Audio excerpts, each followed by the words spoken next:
Who's hungry? Today, we're gonna be making chickpea tuna. Ingredients: chickpeas, kelp, dulce. These are the two ingredients that will help the chickpea look and taste just like tuna.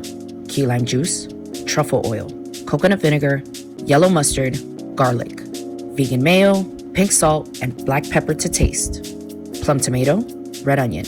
I'm having my chickpea tuna with seeded crackers. Set stove on high heat. Add water. Add chickpeas. Boil for 15 minutes. Drain chickpeas. Give it a little shake to drain excess water. Discard the skin. Add chickpeas to a bowl and add all your ingredients to it.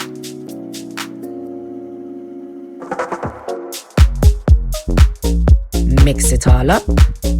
Now mash that thing up. Looks just like tuna, huh? Time to serve. Place chickpea tuna on your crackers, add a little Razzle Dazzle, and voila. All right, guys, and there you have it. Chickpea tuna. A very healthy snack. Dig it?